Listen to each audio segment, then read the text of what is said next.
All right, welcome to the Nick and Jeff show. I'm Jeff, and I'm Nick. Today, Nick, it's called the Nick and Jeff channel, I guess. Nick and Jeff show? Nick and Jeff show. We're doing the Nick and Jeff show, but, normally we talk about video games. But today I just wanted to talk about our life. Just what our upbringing was with me and you. Like the Nick and Jeff, we're doing an origin story? Yeah, I don't even know if it's... Well, we could do an origin story. Oh, I didn't even think about that. It's kind of... basically, me... for those watching or listening, me and Nick are both Mormons, ex-Mormons. Ex-Mormon. I don't want to be associated with them. Ex-Mormon? Oh, yeah, that's fine. I'm good with that. And I felt like I just wanted to have a conversation with you about what it's like growing up in the Church of Jesus Christ of Latter-day Saints. Or Mormons. Crazy Mormons. So, Mum, if you're watching or listening, I'm sorry. But I just wanted to know what you thought, because you haven't been to church for 10 years more. No, I went probably 2 years ago. I think Mum wanted us all to go for Mother's Day. Okay, you've been more recently than I have, but anyway, we haven't been active members of the church for 15 years at least. Yeah, when did I? Yes, 16 years, 15, 16 years. Yeah.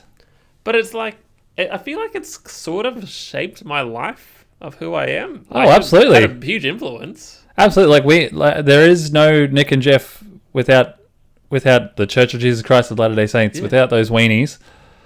So Nick, that was my actually there would be no Nick and Jeff without the Mormon Church, right? Mm-hmm. So Nick, what is your version of our origin meeting story? Well, that's when I tell people like, oh, Jeffrey's my best friend. Like, oh, cool. Like, how long have you known each other? Like, all sorts of stuff. Like, well, I tell people I've literally known Jeffrey all my life. I feel like I swear I've seen photos of us at some point being like 1 or 2 years old, in like Sunday school together and like playing with little toys and stuff. But from very, very young, I think we had a couple photos together in Sunday school. And then I don't really know like where the actual friendship started. I remember coming over to your place as maybe like 6 or 7, playing on the Game Boys and stuff, and playing on the Super Nintendo. But I'd say like my memories of like it just became a thing where I would stay over on Saturday nights, go to church with you on Sunday, and then go home with my parents Sunday afternoon. Or go to your place after church, and then they'd pick me up Sunday afternoon. That's what I remember doing that. But yes, I always remember the Sunday afternoons. Or the long sessions where we'd hate each other by the end, where I'd stay over Friday night, Saturday night, and then go home Sunday. And by the time I'm like, I want to go home, you're like, get out of the way, Nick. I don't know if this is correct or not, but I feel like maybe your family might have been new to the church, right? Yes. And then maybe when I was 1. My family, my dad, went to go visit your family somewhere at Strathpine, or what's that other area that's not Strathpine? Bald Hills. Bald Hills, yep. And then I remember going to your house and going to your room, and you had like, I think you were scared of me. You must have thought I was a monster, and you hid under your bed. Oh, really? Yeah, and then I was just amazed because you had so many cool toys. Did I? I don't remember. And there was some sort of weird, like, white robot with like a very smooth, like, chrome head. Oh, yeah. Oh, R2. No, it wasn't R2D2. Like it was. No, it wasn't. It wasn't called R2D2. It was. I'm pretty sure. It was. It was. Yeah, Mum will be able to attest to it. His name was R2 something, I think. He had all these weird little... He was white and very like colourful, and I think he had like shapes on his body, maybe. Yeah. Oh my god, it's all coming back to me. But I remember that toy and you being scared under your bed, and I'm like, oh cool, if he's not coming out of his bed, I'm gonna go play with some of these toys. Play with his robot. And then that's how I remember first meeting you. I think I was like 4 or 3. That's what I think. Really? Oh, no, it's maybe you're younger. We joined the church just before I turned 2 years old, so I would have been 1. But I guess maybe I don't know. Maybe you didn't come over until. Well, so you've been there for as long as I can remember. Yeah. I don't remember any of the other kids. Yeah. So growing up in the church, right? Church is bad enough as it is, but they indoctrinate you quite early Oh into man. sunbeam school, which I think was for like people under 5 years, and then This there is a was dangerous topic, Jeffrey. I could rant for no, ages about no, how no, crap this stuff and is. I want to hear it, right? So Yeah. there was, I think, sunbeams was up to 5, and then there was, we called it primary, which was I think Yep. up to 12-year-old kids. Yep. What do you remember about those sort of, we'd have normal church section, and then Yep. we would go off to our kiddie Sunday school stuff. Yeah. So What do you remember about that? I guess, just for people who aren't Mormon, the way the church would run, church starts at 9, and you'd have sacrament meetings. So it was essentially just I guess, people would do their An little hour and a talks bit? and updates of the church, and like, oh, this is happening and this is happening and this person is taking on this role. But that went for an hour and 10 minutes, and then you'd have 5 minutes to go off to. It was really after that boring. After that, you get split off into your class, your group class, I think it was. Yeah. Well, this is once we got a little bit older, but you get put up into your group class for 45 minutes from 10:15 till 11, and then from 11 till 12 you were in the boys would go with the boys, girls would go with the girls. Yeah. But before we got into young men's, before we got that priesthood, I just remember save that bit. Think young first. Okay, but stick to the timeline. Before all that, I just remember wandering off to. Jeez, I'm having to dig deep in the memory here, but I just feel like I remember the indoctrination of all the songs and like, make sure you don't sin and you don't lie and you don't do this and you don't do that, and then let's sing another song, and like, and the songs are all just about how terrible we are and how great God is. Jesus wants me for a sunbeam. I don't remember the rest. songs are still and then there. there was some sort of popcorn popping on the apricot tree song. Like, I've got no idea what that's about. I don't know. You're surfacing memories that I feel like if I end up having some sort of mental breakdown, you know why. But it is in the sunbeam school thing. Like, it was just us singing. love you doing the hand actions. Well, that's what we did. Yeah. But like, it was just these repetitious songs that really just, you don't realize it as a kid. They sort of teach you lessons, or like why God is so great. Like you said, like why we are terrible and why we sin and why we need to repent or something. Like, they're just these songs that indoctrinate you into the rest of your life. I am a child of God. And they're so slow. They're so boring. And like, He has set me here. Nick, people love you singing, actually. So what? We'll just... That was, oh man. But me and you, I think we're a year apart, and so sometimes we were in the same class, and sometimes we were like we weren't. Yeah, I I think all the kids were kind of together. Like, everyone sort of broke it up into groups. But I remember, like, young men's was 12 to 14, 14 to 16, 16 to 18, and then 18 and up. Yeah. And so there'd be like, we'd have like a year overlap each time. And I always hated it whenever we weren't in the same class together, because I didn't care about anyone else. Like, no offense to, he's probably going to watch, but like, maybe like Tom Drury, he would come to church sometimes. He was sort of on and off. Like Andrew Curlis. I remember, who else was there? Luke Pearson. Like Luke, he was okay. Like, Dad, we'd go over to his house sometimes. He's getting married tomorrow. Oh, 2 days time. Is he? Oh, congratulations. I mean, my condolences. I remember in primary, we would always sit next to each other, and we'd like fidget or whatever. Yeah. And then I think maybe my nana was like a primary teacher or something, or sunbeam teacher. But there was something like, oh, you and Nicholas, you're just like, when you sit next together, you're so reverent together. Like some BS like that. It's kind of really. I feel like we're crazy. In my head, we only ever. That's the thing. Going back to us being kids, I was very much attached to you. because I didn't have any. I didn't have any brothers. I just had my 5 sisters, and you were my brother. You were the closest thing I had to a brother. So like I always wanted to. I always remember thinking as a kid, I thought you were just the coolest kid, and like all the girls liked you, and I was always jealous that all the girls liked you. I didn't understand why until we were older.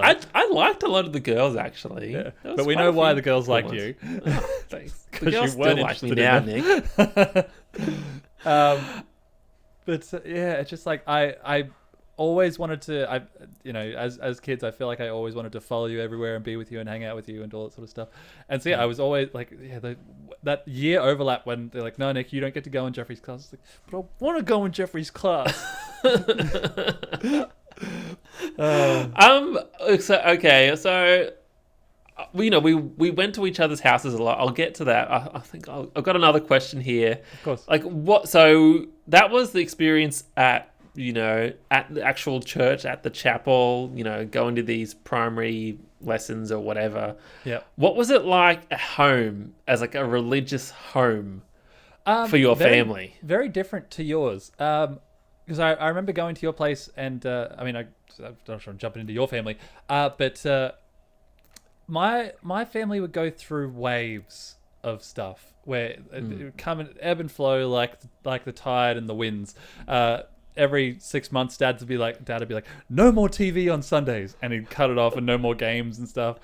And and then we'd start doing family prayer every day, and hold hands as a family and pray every day, and then read the scriptures every day. And then it'd die off, and then we wouldn't do it for months and months. And we always did family home evening.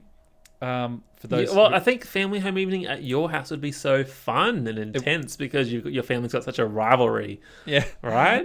Yeah. You do some sort of cool game, and obviously someone has the to only win. thing that family home evening was.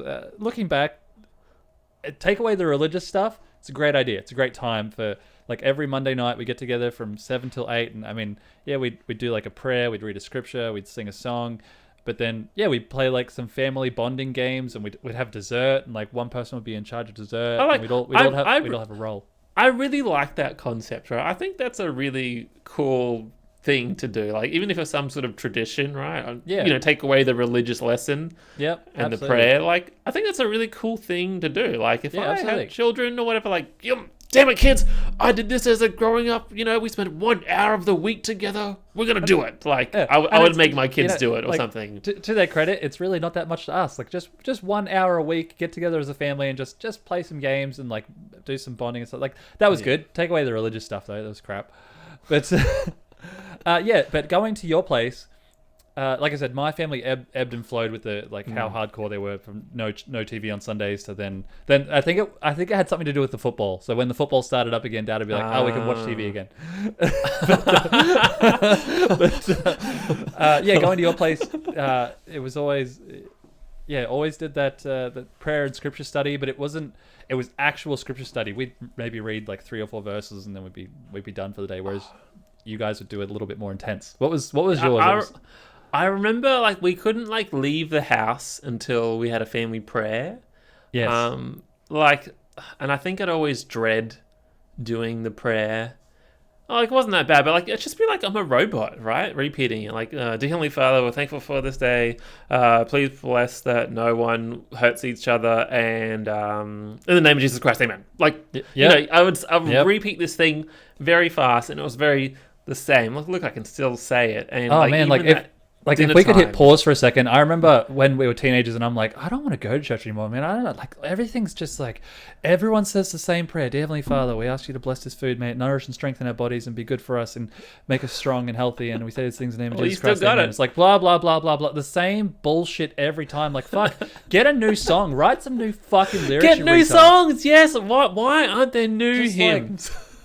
I don't understand. That's the thing. If there is a God, I'm more we're doomed already. But why can it not be hey mate, I've got some food. Please make it be good for me. Thanks, love you. Cheers, fist bump. So, why does it always have to be so formal? Oh yes, I'm on my knees, ready to accept my Lord. Yes. You had to get on your knees. I totally forgot about that. We're too old to get on our knees. We have to kneel for karate, and every week I'm my busted knees. It's from all that praying. I feel when I think when I was under primary, under 12 years old, I think my dad was the bishop, right? He was, yeah. When I say bishop to non-Mormons, right, all I think of is like I don't know anything about Catholics, right? I don't. But like, you know, they've got the crazy hat, they've got the, I don't know, whatever that symbol is, and the robes, right? That's what I think of when I describe bishops to other people. But like, Dad was just really like, I guess, a pastor. Yeah. You know, he was just the leader of the church. Not sect. Oh, sect the right word? Yeah, that's like an area. Yeah. Right? And so I felt like there was a lot of pressure on him maybe to, you know, be the best Mormon ever and raise the best family, I guess. Yeah. So yeah, always had prayer every morning. I think sometimes we'd read a scripture or two. Like, it was like a page, but a page is like way too much. And then, yeah, family home evening every Monday. And then I think because Dad was too busy with church, like being a church leader all the time. Right. He just wasn't, I don't know. I don't say like, not that he wasn't there as a dad, but I just felt like, yeah, he's just busy all the time. Always right? doing, yeah. Dealing my with dad was always busy dramas. too. And the thing I hated the most is if there was some sort of poor person, right? Like we'd have to go pick them up from church or from some derelict caravan park to bring them to church. Yep. And then one time I felt like there was some poor person that like we had a caravan, right? So we let them stay in the caravan or something. And I'm just like, if you're living in a caravan, there is just so much drama attached to your life, and they bring that drama with them, right? Yeah. You know, the deadbeat boyfriend or whatever's come knocking on the caravan door and smashing windows or something, some crap like that. So being charitable like will ruin your own home. Oh, yeah, you're not right. Like every maybe like every second Christmas, I feel like Dad would always there's always some stranger, like he'd bring over the missionaries, or like we had massive church, so many members. Yeah, we had the missionaries at my house like almost every Christmas, or you know, other people who didn't. I mean, now as an adult, I get it now as an adult. People who didn't have families or friends or just no one to spend Christmas with, so you'd invite them over. But as a kid, you're like, who's this person? What are they doing in my house? I want to play my Nintendo. But speaking of Nintendo, I don't know if you want to get into. So you know, so that's our primary phase, Nick. And then once we hit 12, you know, pre-teens, teenagers, technology sort of started to come into our lives, right? Yeah, it did. And so we thought we were pretty savvy, and no one really knew what these Nintendo DS things were. Like, how old were we? When did the Nintendo DS come out? 2002, I want to say. Yeah. So I would have been 13. You would have been 12. I think thereabouts. Yeah. Hopefully that's right. I'm pretty sure because I'm pretty sure it would have, maybe it was. I think it was 2002. We were younger teenagers, definitely. Yeah. Right. We weren't like 16, 17. I was either 11 or 12. Yeah, and then so we brought our Nintendo DSs into church every Sunday. And so Nick, tell me about the Nintendo DS church experience. Actually, you know what? I think it might have launched 2001 because I remember I got it for. Nah, that's too soon. I got it for my birthday. I think it was my 12th or 13th birthday. I'm googling, Nick. Yeah, you have to Google. But you got yours maybe 6 months before me, and did I? Yeah, you did, because I remember being super jealous when you brought it to church because you had the Mario, the biggest game we played, well, at least at the start when the DS came out.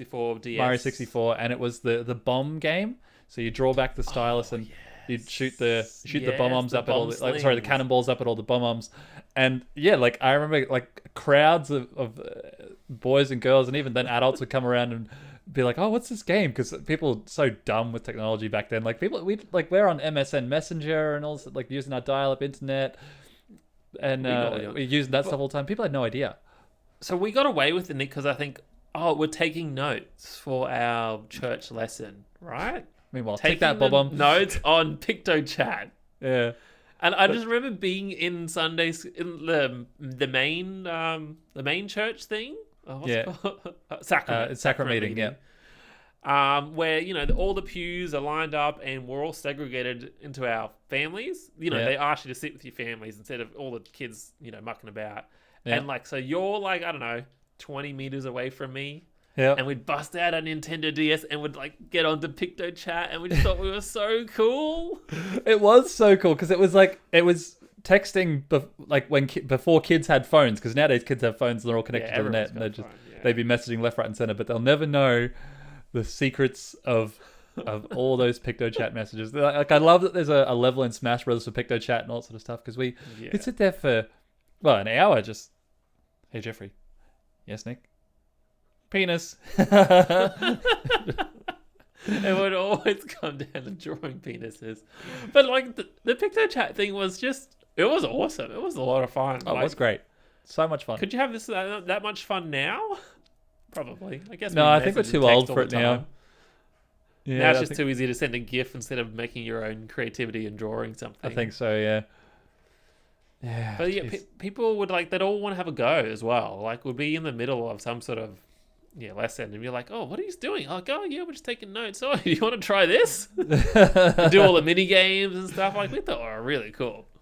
But there was so many Yoshi's Touch and Go was so perfect for church, because like you didn't have to like hold it or anything. It was just a stylus game, and so I'd just be there drawing little paths for Yoshi, and like, yeah, just do a loop and then tap these eggs here and that. Like, Metroid was hard. Because you had to, because you'd be like fully engaged. So I remember sitting down, because I'd sit on if I'm on the left hand side of the church, I'd sit on the far left. So I've got the wall here, and all my family's on this side, and so I've had the DS here, and I'd have my left thumb on the D-pad, and then my right with the stylus, like just like this. Did we ever play multiplayer, or was it always just Picto Chat, you think?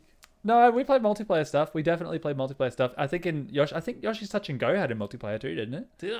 Yeah, it would have been some sort of simplified mode. And then even once Mario Kart came out as well, I think some of the other teenage boys would have had their DSs, and we all would have like raced in the middle of a church. Yeah. It's quite cool. It's just so boring. Like, so just like the prayers, it was always the same. Like, it's just someone standing up there yammering on about blah blah Jesus, blah blah, you're pathetic, you're going to hell, don't do this, don't do that. Jesus. You know what I really didn't like? What's that? It was Fast Sunday. Oh, so man. to educate people, I'm probably doing this wrong.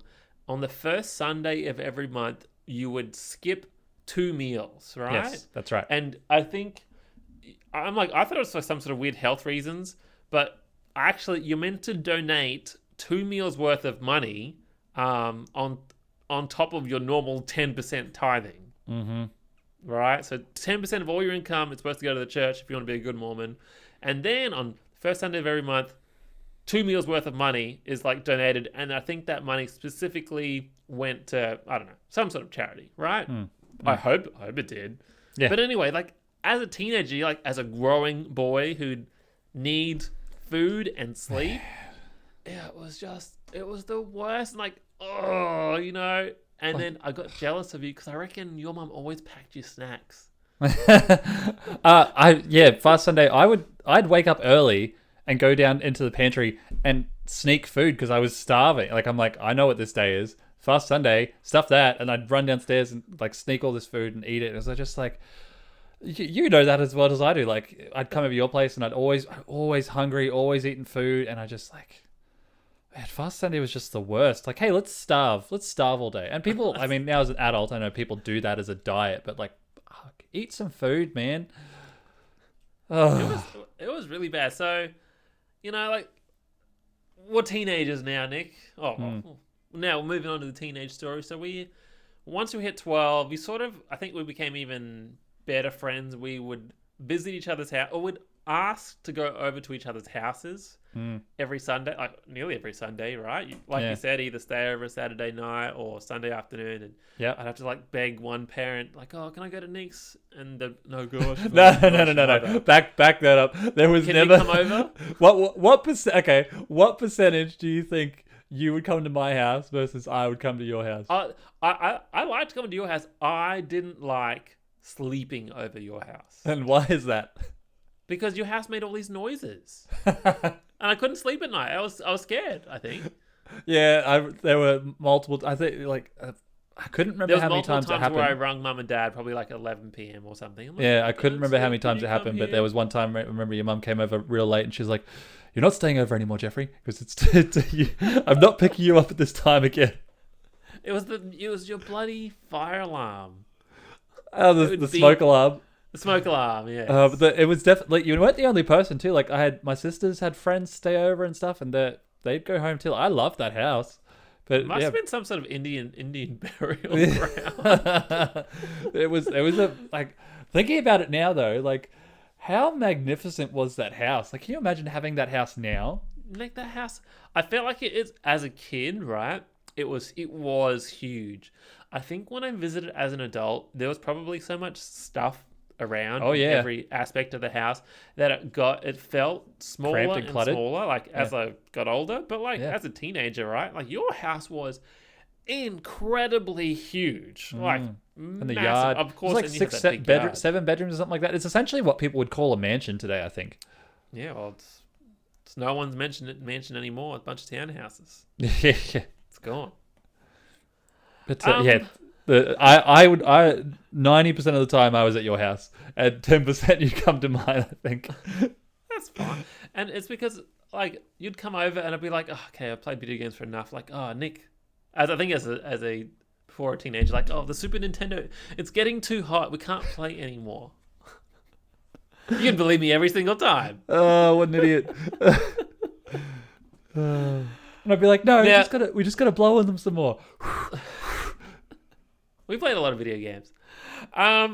Nick, so we're teenagers, right? Like, what's the teenage church experience like the Mormon thing? What do they Well, expect of you? so you have church every Sunday, obviously, 9 a.m. to 12 p.m. But even then, of course, mum and dad have got to get there at like 8:30. Got to have all their goss and chat with people, and then once church finishes at 12, they've got to chat some more and goss until 12:30, 1 I o'clock. didn't mind the after church chat. I think that was fine.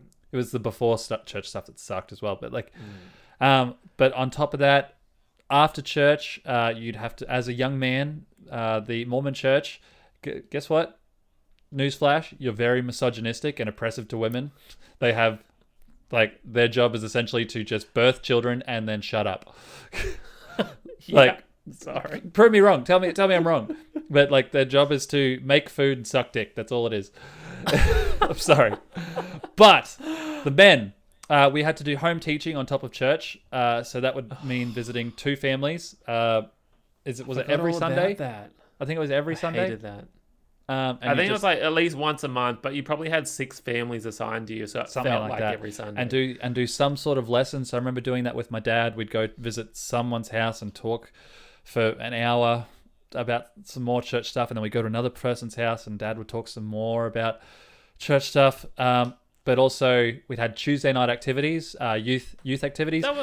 Generally they were pretty cool. Generally they were pretty cool, but it was like another church responsibility. Like I want, if I ever wanted to go to friends' places or go to the movies or something like that on like Tuesday nights when it was cheap with friends, no, can't do that. Got another church activity. Occasionally on weekends, maybe once a month or once every couple of months, they'd have like charity events, or you'd have to do like garden maintenance at the church. So you'd be chopping down bushes and trees and all sorts of stuff, or door knocking for guide dogs, or which like all good causes. But man, I just felt like it was all the freaking time. And then the worst one was seminary. From grade 9 to grade 12, pretty much your whole high school, meet at church at 6 o'clock in the fucking morning, 6 a.m. to 7 a.m. Very early. As a teenage boy, awful. And read the Bible and study and prepare yourself for your day. And man, that sucked. Maximum cock. Just the only maximum. good thing, right? I think like it brought some of the people your age together, right? I think you became really good friends with those people. But yeah, like it just the church expected way too much of you. And I remember one of the bishopric members, who I won't name, who I absolutely hate, probably rape children or something. I don't think he did. No. That nothing like that's ever happened to me that I've experienced. But No. I didn't like him at all. But he said, "Oh, we won't lose our young men to become like inactive or not church members by asking them to do too much. It will lose them if we ask them to do too little." And I'm just like, what the fuck? Like, How much more do you want from me? Yeah, I do. My whole life is dedicated to church. I don't have time to do anything else. Just like you said, Monday, family home evening. Tuesday, young men's. 5 days a week, seminary. Friday night, church dance. Saturday morning, Church charity. Charity activity. Sunday, church. Afternoon, what's the Sunday afternoon, home teaching.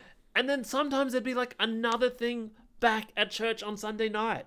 And like young men's camps weren't too bad, but like, there was just so much. Like, and I get it, right? You're too busy to think about anything else. You've got responsibilities, later in church, you've got callings, which is like a job, this is your job to do blah. So you're responsible every week to do something. And that's how you can't leave. But man, I just like... That's got me right. I don't know how much, like, if this is off track. I mean, we're not really talking about games at all anyway. It's just shitting on the Mormon church. But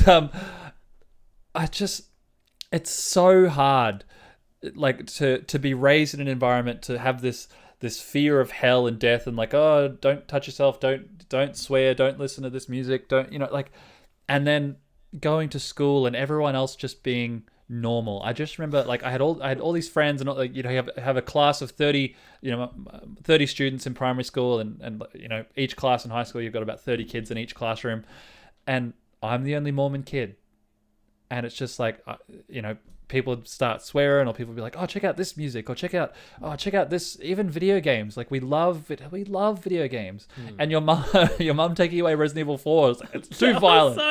Now, I remember she just came in at the Resident Evil 4 village section, and like, you had this shotgun with it was one of the women, right? The women villagers, and you blasted her against the wall. The blood splattered everywhere, and she just lost it. And she took the disc, and I thought she really threw it in the bin. Yeah. She told me that, and I stifled through that bin, but she hid it somewhere in there. Yeah, but no, I remember because there was another day where she took it and hid it, and we, like, after she left, we just found it and kept playing. But like 5 minutes later, but just like the pressure that is put on you, you feel like you're kind of living two different lives almost. Where, like, between the person that you feel like, what you're torn sort of between who you are and who you want to be, and like you want to listen to the music that you like and play, dress a certain way, and not allowed to listen to certain music. Was that something that happened, like, for you? Yeah, well, I liked, like Linkin Park, and I liked Simple Plan, and even like who was it? Someone's mum got up and was doing some sort of thing like, I heard this song on the radio the other day that was, oh, shut up, shut up, shut up, don't want to hear it, get it, like the Simple Plan Shut Up song. And it's just like, man, that's not even that bad compared to some of the other stuff. I remember, I'll never forget, my dad, we went to was Conan Pearson's grandma. Yeah. Or no, is there a Fergie Black Eyed Peas Shut Up song? Shut up, just shut up, shut up. Yeah, there was. Yeah. But I'll never forget Dad going to do home teaching, and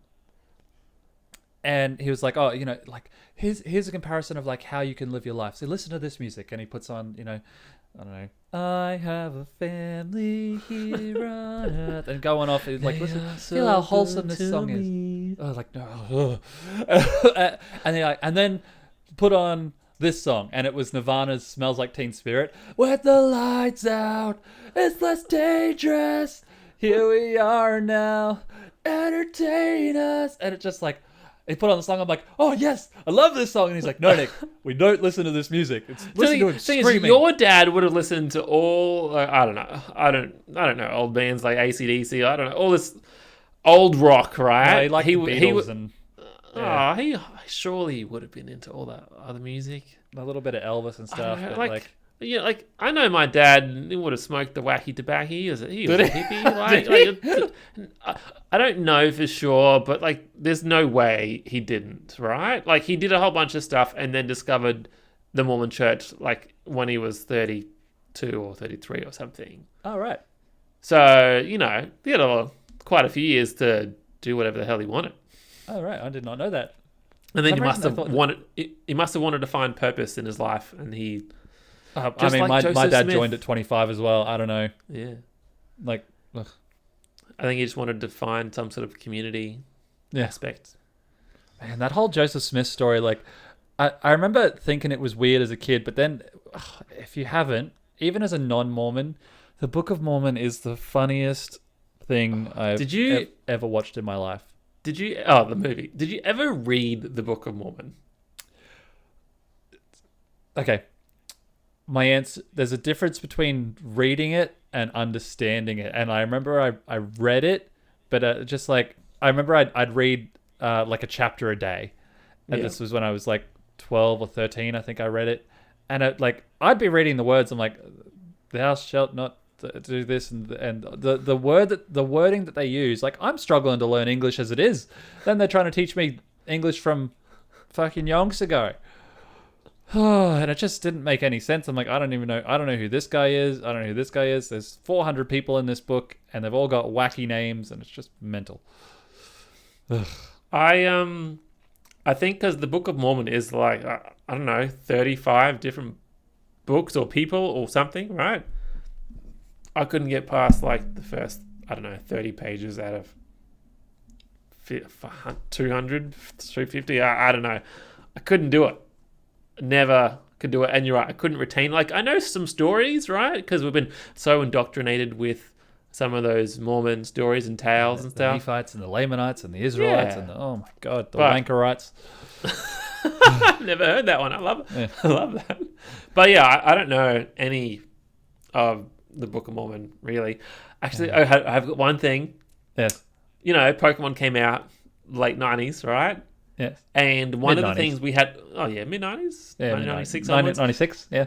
One of the things we had to learn in church was as a preteen, was like the Articles of Faith, like the 13 Articles of Faith. And they're just like 13 short paragraphs, right? Yeah. Not that hard. Yeah. I can't remember a single one. Like, we believe that man is born of God and man can sin and we need to repent. Like, I don't know, something like that. Like just a short and sentence. Then like the I Nephi will go and do what the Lord has commanded, for I know that the Lord giveth blah blah blah blah blah. Yeah, so it was just like 13 principles or something that are about Mormons.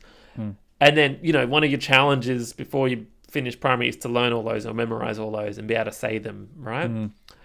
And my mum would be like, you can remember all 151 Pokemon names, but you can't remember the 13 Articles of Faith? Oh, man, I can remember so many Pokemon names, but I couldn't even tell you 10 presidents. In my brain, it's still just like Electro, Diglett, Nidoran, Mankey, Venusaur, Rattata, Firo, put it in a wacky song. I'll learn that all day. Nick, I think we're going to have to take a quick prayer and reflect on the Lord, and we'll come back to you right after these messages. Oh, yes. Hallelujah. Praise the Lord. Jesus is here tonight. Welcome back, everyone. I'm really enjoying this little chat. I'm thinking we're going to have to put like some sort of disclaimer at the start being like, yo, Nick and Jeff get very offensive towards the Mormons here. So if you don't like your religion getting shit on. Oh, I thought you were going to say that. I always... I saw, you see Mormons we went to Mormon church, right? And when you see, like, Catholic church, it's very foreign. Like, I don't understand what's going on. But when you see, like, an average African-American church on TV and they're all, like, praying, hallelujah, like, they're singing, like, I can feel the spirit, like, why can't our church be like that? It would be so much fun. Like, I'd want to go. Oh, yeah, I remember going to, there was, I'm only just remembering this girl now, but there was this girl I liked in high school who was like Baptist or just another branch of Christianity. But it was the same as Jackie and John, my neighbors. But they invited me along to like some sort of youth night, and they had like a rock and roll band, and but they were singing. It was good music, but it was like subtly religious. It wasn't like you could play it as a normal song. You'd be like, it wasn't a hymn. Yeah. And it was cool. I'm like, why is my church so like? Why does everyone wear the same stupid ass suits? And like they were all wearing like jeans and just t-shirts. I'm like, what's going on? Like, this is not the Sunday best. It's like, wait up, you're having actual wine instead. Like, we haven't mentioned the sacrament. Remember passing out the sacrament? Oh, that made me so nervous, Nick. So sacrament, Jesus gave bread and wine to his apostles or something. I can't really remember. Something like that. All the following, and he broke the bread and it broke into a bajillion pieces. Like one loaf fed, I don't know, 500 people somehow miraculously. Wasn't that after the fact? Wasn't it supposed to, like, isn't the bread supposed to represent like his flesh and the wine's his blood? Oh yeah. Okay. Yeah. Were they having that before? Right. So I remember like there was a story where he turned like one loaf of bread into 40. Oh right, maybe you're right. Something you're like that. And then we had water. We didn't have wine. So one of the things we had to do as teenage boys, right, is hand the bread and water, out to every single person in the congregation. So about 200 people. And sometimes me and you were doing it together. Did we ever do it together? Yeah, we did it together. Yeah, we absolutely did it together. And so we would have to, someone would say a prayer, right? They would bless the bread and water. Oh, and then do we still know it?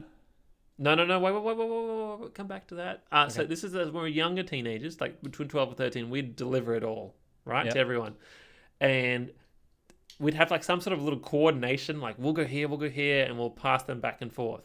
Like it wouldn't pass the COVID test now, would it? Fuck no. Everyone handling this one thing. Hell no. Well, that's I talked to my dad about how they were doing that, and whoever had the priesthood in the family, like mum and dad was still doing church at home, but dad had blessed their own bread and water. Yeah. Did that make you nervous doing that, or did you got used to it? The first few times handing it out, yes, but it was only sort of once the next boy, turned 12 years old and then joined, and he was like, I'm really nervous, and I'm like, nah, don't worry, you just do this and this. It's only once I had someone to show what to do that I'm like, no, you just do this, you do this, this. And like remembering all the paths depending on, there was 5-6 of us, and like, the one on the far left goes up this way, and then this one goes this way, this one goes this way, and we all, coordinate our attack to disperse the sweets. So when you get a bit older, the older teenage boys, they prepare the bread and water, right? And then they also do the prayer, they bless it. Did you ever do that? I never did. I was because there's a giant microphone. Like, look at me now talking to the internet. Yeah, I know, right? All the time. There is a giant, well, not giant. There's a microphone there where you have to recite this prayer, blessing it perfectly, right? Yeah. Like it's there in front of you to read, but you have to say it precisely. I couldn't do it. I never did it. Do you still know the prayer? I feel like I still know the prayer. I can't remember. You go. Do you All right, know? let's go. O God, the eternal Father, we ask thee in the name of thy Son, Jesus Christ, to bless and sanctify this bread to all those who might partake of it. To all those who partake of it, that they may eat in remembrance of the body of thy Son, and in witness unto thee, O God, the eternal Father, to always remember him and keep his commandments which he has given them, that they may always have his spirit to be with them. Fuck you. I mean, amen. Just like how is that? Like that's like 90% right. Like that's a pass. I'm impressed. Like you must have done it. Oh no, I didn't do it. I left the church before I even got the Melchizedek priesthood. But that shit is still this is what I cannot stress this enough. If you have children, if you're gonna introduce them to Jesus, like fuck man, like children's brains are so young, so impressionable. Like I did all my brain took in the most information between the ages of like 0 and 10, and it's filled with Pokémon, Power Rangers, Ninja Turtles, and Jesus. That's all that's in there. And it's just I could have learnt so much more. Nick, I think the teenage years, it was like the youth nights were fun. There was a lot of responsibilities. There's a lot of expectations on you. Before we talk about leaving the church, right? What about there's expectations for young men to go on a church mission? Did that impact or affect you in any way? Thinking about Absolutely, yeah. I remember like going. There was a lot of things with the church. I'm like when I first wanted to leave, I didn't feel worthy to get the Melchizedek priesthood, and like because this was back when I still believed it. I'm like, it's all still great. It's all still no, you wouldn't even come close. It's the Aaronic priesthood you would have had. Yeah, I had the Aaronic, but the Melchizedek priesthood was the one I never got that. Yeah, the Melchizedek was the one that you turned 16, and I didn't I feel. thought it was 18. Or is there 3 priesthoods? Oh my God, is there 3? I'm pretty sure it was 16. Deacons, teachers, and priests. Priests was 16 to 18. Yes. I think. But anyway, yeah, I didn't feel worthy to get that Melchizedek priesthood because like I felt like the person who the church wanted me to be versus who I was and who I wanted to be didn't match. Like the music that I liked, like I still love Linkin Park to this day. I still listen to the music all the time, and like, you know, hanging out with my friends and wanting to. Chester doesn't love it that much. And just wanting to be a normal teenager and live a normal life, and you know, still trying to make parents proud. And it's just like, and I remember once I got older and I got more self-aware of, you know, just life and a little bit more common sense in my head, you'd go to Sacrament meeting and you'd look around and you'd be like, fuck, no one is paying attention. You get like 90% of the people in here, no one's fucking listening. How would they do it now? Like, I don't know. How would you do it with everyone on their phones, right? Just like, no one's, and even when I went with my parents 2 years ago for Mother's Day, like I'm looking around and I'm like, I went in with an open mind. I'm like, I'm going to just sit and listen and just see what all this is about. And like a few times I'd stop and look around, and even my parents are fucking playing with the kids and doing all sorts of like, oh, like no one's listening. Well, there'd always be sort of like toys or coloring books or something for the little like kids to do to keep them or quiet. Playing, you know, that never worked. I'm pretty sure I looked over and there was one cunt that was asleep. Like just my brother, my dad, me. They always fell asleep. But yeah, I just, and people think it'll still save them. Like, oh, if I come to church and worship God every week, making this effort, it'll say, you know, no. There's so many things that you like. Got to read the scriptures every day. Got to do this. Got to do that. Got to do that. And I just didn't feel, and I didn't feel worthy, and I didn't feel like the church was. I don't, you know. I remember going to the young men's classes or like the teenage classes, and there'd be other people our age who were like, we're all supposed to be in this together, like fighting this good fight of trying to live this Mormon teenage life. And some of them be like, oh yeah, I had some alcohol on the weekend. I was drinking this and drinking that. You don't. Oh, who was that? Some Polynesians? I don't remember, but just like, yeah. There was one guy, some of the white people too, yeah. They were trash. But yeah, like some people drinking or going out and partying and doing all sorts of stuff. And I'm just like, even the people that I'm supposed to, like, man, no one is worthy. Everyone's just bullshitting and lying their way through this thing. And I'm like, no, I'm out. I want out. I was, like, I think I was really scared of the expectations to serve a church mission, right? Yeah. For those listening, the church mission was like, you as a teenage boy, man, 19-year-old, you're expected to go out to a foreign country, generally, to go preach the gospel and convert people to the church for 2 years. By the way, you don't contact your family, and why I didn't want to do it is 2 years without watching TV or seeing the latest movies or playing video games for 2 years? I can't do that.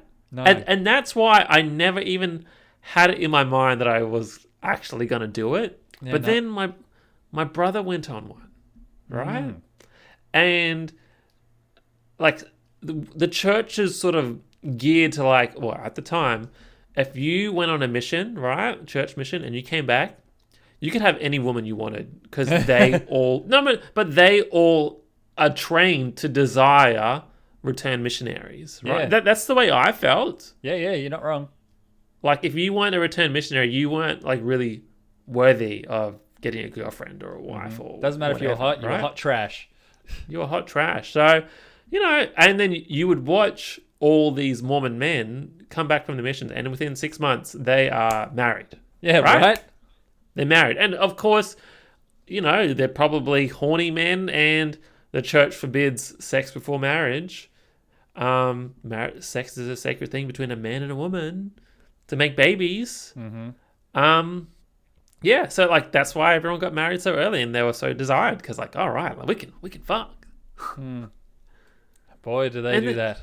Yeah. Ugh. But the thing is, what I do get confusing, right?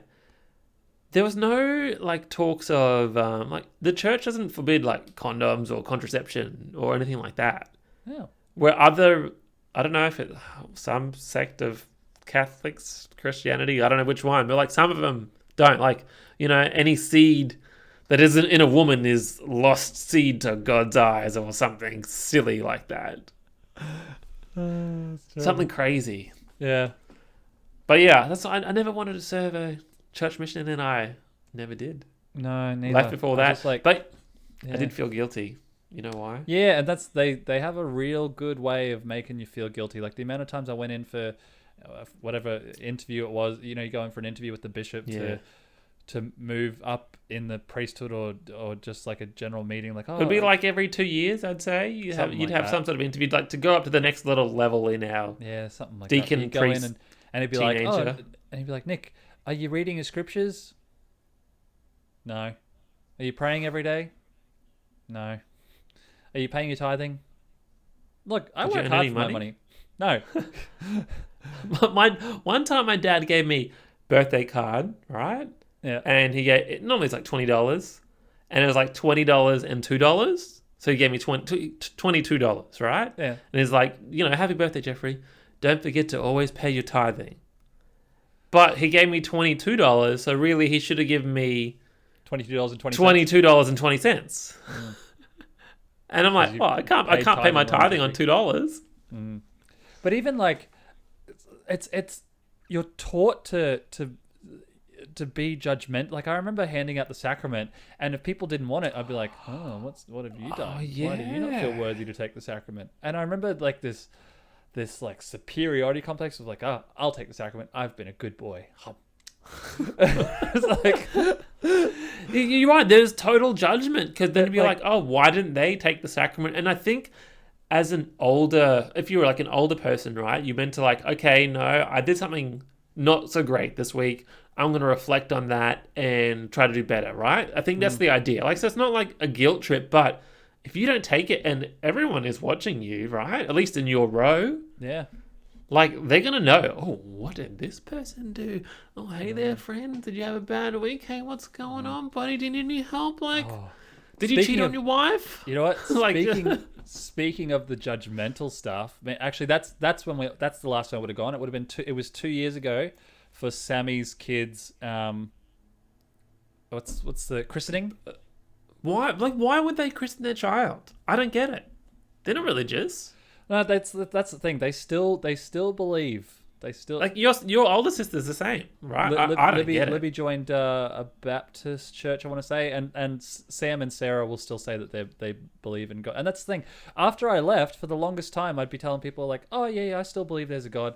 I didn't, but I didn't want I think back then it was a little bit taboo to be like, "Oh look, I'm an atheist. I don't believe there's but nowadays I think it's a little bit more common. But yeah, I would tell people, "Oh no, I still believe there's a God. I just don't want to go to church anymore. I want to live a sort of different life," and blah blah blah. But yeah, and I feel like they never sort of grew out of that phase where they're also, I don't know, but maybe they still believe, and it gives people hope. If they want to believe, they believe. I don't really care. Like, just stay away from me. But speaking of the judgmental stuff, sorry, I got it sidetracked. Speaking of the judgmental stuff, so going back when I went 2 years ago for Everly's christening. Walking in, I wore a short sleeve shirt, and man, those motherfuckers love to stare. Oh yeah, like so many looks with this type of stuff. Which fair if I was if you know 12, if you didn't want the attention, you would have worn a long sleeve shirt. But do you even own one? Oh, I didn't. That's the thing. I'm like, I have no respect for this place or these motherfuckers. I wore shorts. I wore shorts. You wore shorts? Wow. Yeah, I wore shorts and a t-shirt. Like, I don't care how embarrassed I am of my carbs. I'm wearing shorts. Fuck the church. I remember coming back, like, when I was an adult for whatever special occasions like that, some sort of christening. Yeah.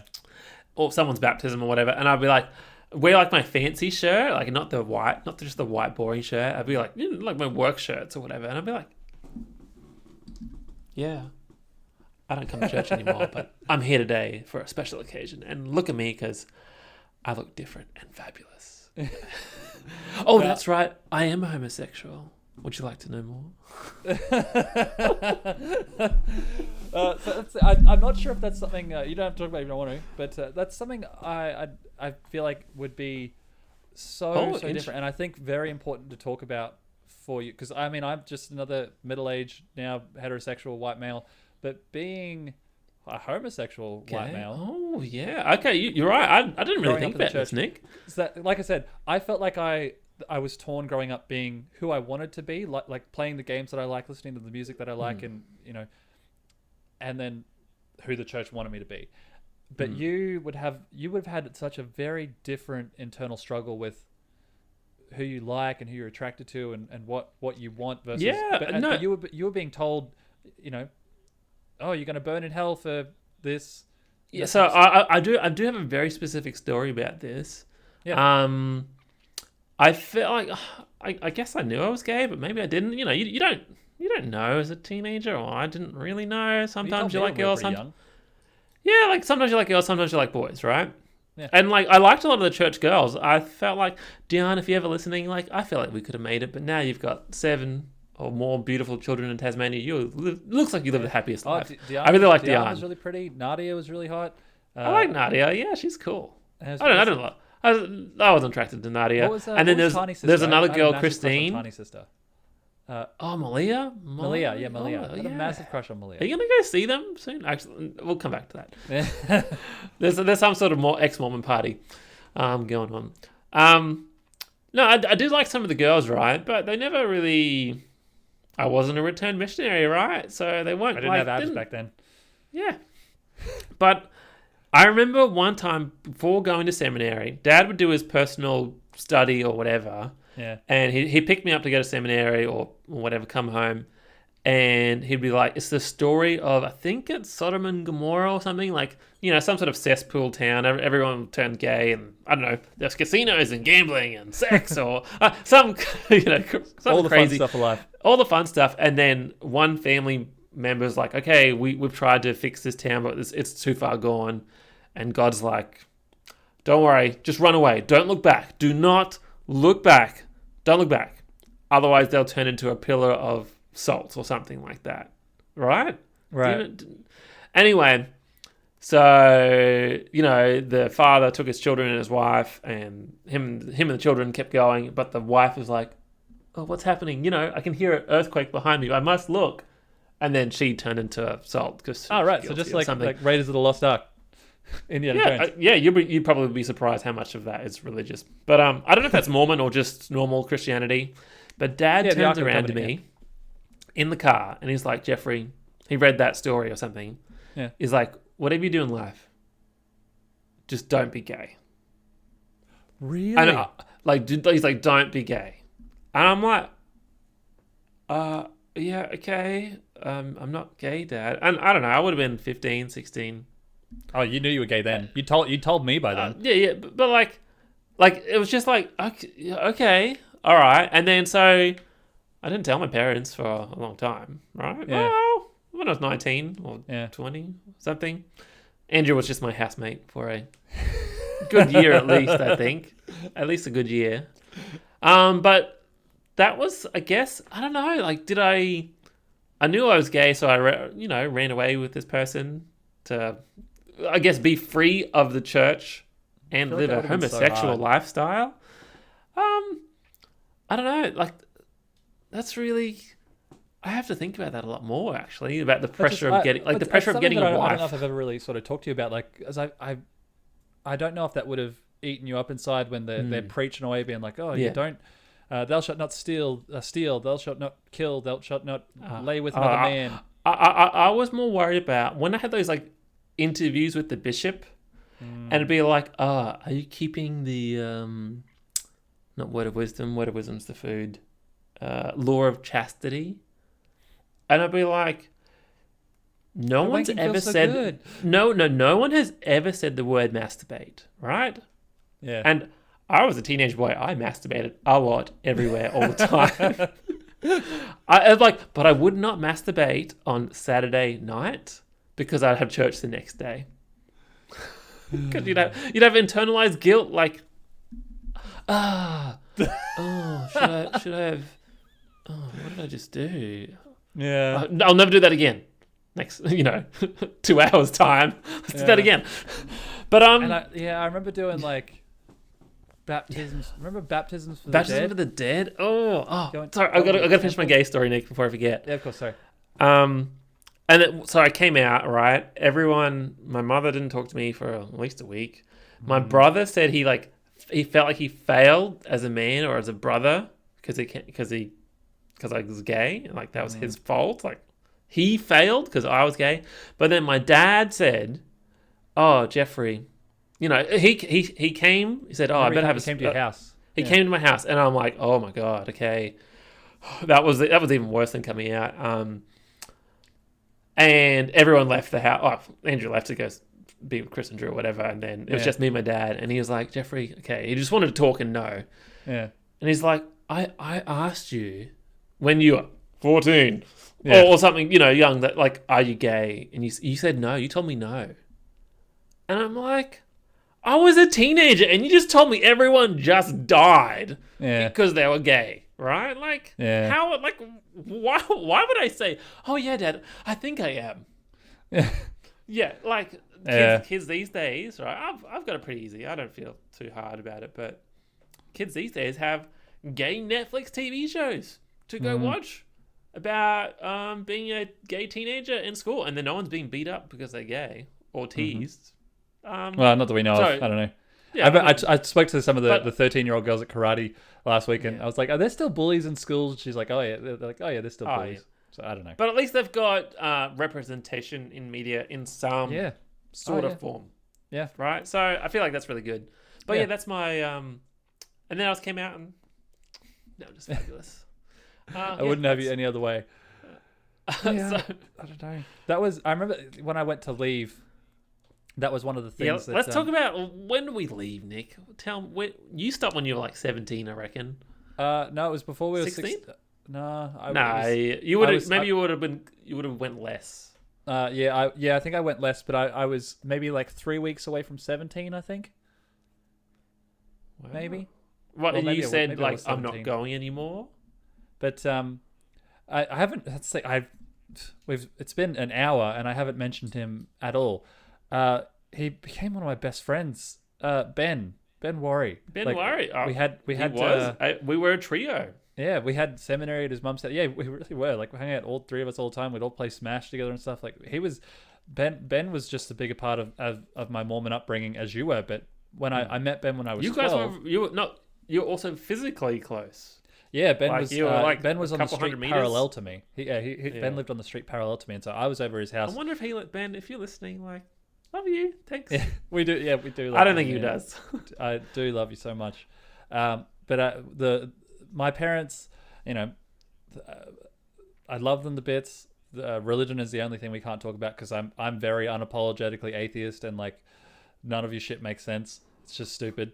But so we just don't talk about religion. But with they chose their God over their children so many times, and that's the thing that broke my heart so much. Like they said to Libby, like, you got to keep going, and Lib's like, I don't want to go, so they told her to get out. So she went and moved in with my grandma. Sarah didn't want to go. They're like, yep, get out of my house. So she went to live with her boyfriend. And I felt like your dad pushed even harder on you because of that. Like, Yeah, do you think I'm the wrong, only son, or is that being the only boy, definitely. and a like, lot more okay, pressure. I failed 2 children. I've got to try extra hard and make Nick do all those things to keep him active in the church. And especially being like the only son and the only boy, man, the pressure to not be a disappointment was intense. But here we are. No more Gordons. And yeah, but like I don't know, there's no Nick and Jeff without the church, but also like I don't know where I would be without Ben. Like he left the church like a year, 6 months before us or something like that. But when Dad told me, he's like, no, either go to church or get out. Ben gave me a place to live. He let me move in with him. You lived downstairs. I think I was maybe a bit jealous. Yeah. But it probably nothing to be jealous of. Like, no, just living with Ben, and like he helped me really sort of. Ben was and still is one of the most intelligent people I know, and hearing a lot of his views on just the logic of these stories and how religion works, and like he explained to me a lot about science and the universe, and just and realizing the world is so much bigger than this little Mormon bubble that they try and keep you in and protect you from. And yeah, like, so like parents kicked me out, go live with Ben, and then. How did your mum feel? Bless mum. See, like that's the thing. Mum didn't want me to leave, and I think it was very much dad. Dad was like, either go to church or get out. And of course, women being the oppressive force that they are in the Mormon religion, mum was just submissive and would always just like, yep, whatever you say, dad. You're the patriarch? Yeah. Patriarch of the family. You're the governor of the household. But yeah, I remember as I was packing up my stuff and leaving, mum pretty much like emptied the fridge and freezer and was like, here, take all this food, and like, here's some washing powder if you need to wash your clothes, and like, and I remember like, Did you know how to do washing?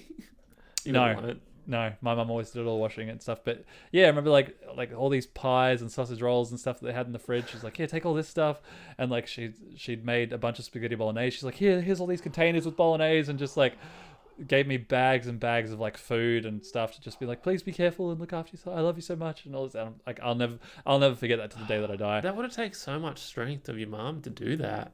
Yeah, I'll never forget that forever. Just I wonder if behind closed doors, like your mum and your dad, like probably had massive rifts. Maybe Over, I don't know, especially like, and that's that. the thing. I think after me, they sort of learned a bit like that. When Sammy wanted to leave their church, they just sort of let her leave. Rachel wanted to stop going, she just sort of left as well and stopped going. And Chrissy still loves church. Chrissy, bless her little heart, Chrissy. But yeah, and so yeah, me, Libby, and Sarah, it was either go to church or get out, and that was rough. As a kid, and it's still hard to accept, even now as an adult, knowing that your parents, and they still do it to this day, they still choose religion over their kids. Even my mum now, I'm like, I don't know why I like this. Dad's dead, right? Like, why are you still going? Like, and like even my brother, like why are you still going to church? Like, you don't really care about any of this stuff, like. Every Sunday, man.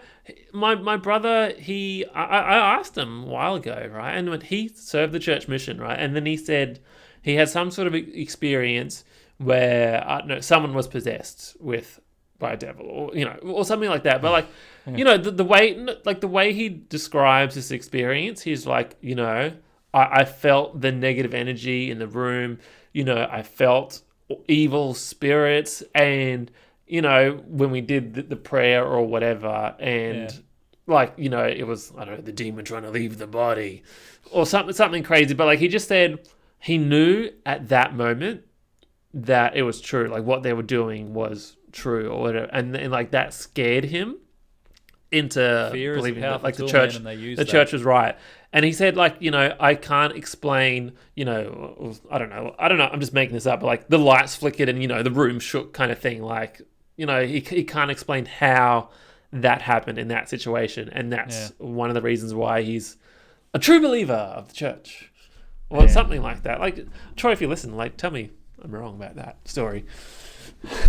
Yeah. I'm curious to know if some of our church acquaintances over the years would listen. I might see if I can spam this on a few ex-Mormon groups, see if anyone can subscribe to Nick and Jeff. There's still so much other church stuff that I could talk and rant about for forever. We got 10 minutes left, Nick. We'll try not to go over it. Yeah, she's. So you got kicked out. I kind of forgot all about that. I'm sorry you had to go through that, Nick. No, it sucked. Especially, and that's I think that's where our friendship was also a little bit weird, because you were still going, and I'd want to come over and see you, but I feel like your parents were kind of like, oh, Nick doesn't go anymore. Yeah, I mean, I don't quite remember, but that's totally a valid thing, right? You can't go to that party on Sunday because it's on a Sunday. You should hang out with fellow Mormon friends. Like, I don't like all the Polynesian kids that want to beat me up, right? Like, I was a bit racist back then, but it was for a reason. For a reason. Well, I was a scrawny white kid, and I got beat up by the Polynesian guys, so I didn't like them. And the church was full of Polynesians. There's some cool ones like Kynan and Tani, who I love very much. Thank you, you guys rock. But Jeffrey Leo. But there's some other ones who I really... Roberto was pretty cool. Roberto, he wasn't Polynesian. He was like Spanish. Hispanic. I don't know. South American. But like, I know I'm being really like racist or whatever, but I just felt like there was a lot of the Mormon stories, this is my interpretation, like the Nephites and the Lamanites or whatever, they Oh, all... it's a bunch of whiteys, yeah. No, but the Nephites and the Lamanites, they all populated the Polynesian islands. You've seen, is it Moana? Is that the Disney one? Yeah, yeah. They're island explorers or whatever, and there was some Mormon story about, is it like the Leohono or this magic boats that was like it's covered on both sides, and they all went from the South Americas and populated the Polynesian islands and stuff like, and that's why so many Polynesians are Mormons, or associated in some way at some time. And that's my sort of belief. But anyway, I got beat up by a lot of them, and so I definitely didn't like church for that.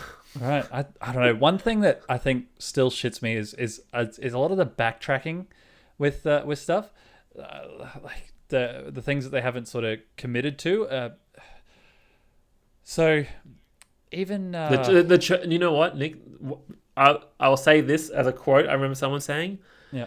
The reason why the Mormon Church is so true is because we still believe and still act the same way it was, 1,800 years ago, 2,000 years ago. Like, our rules haven't changed, while other churches have just slightly bended the rules to make way. Well, actually, next year, 2023, the Mormon Church will be 200 years old. It's not that old.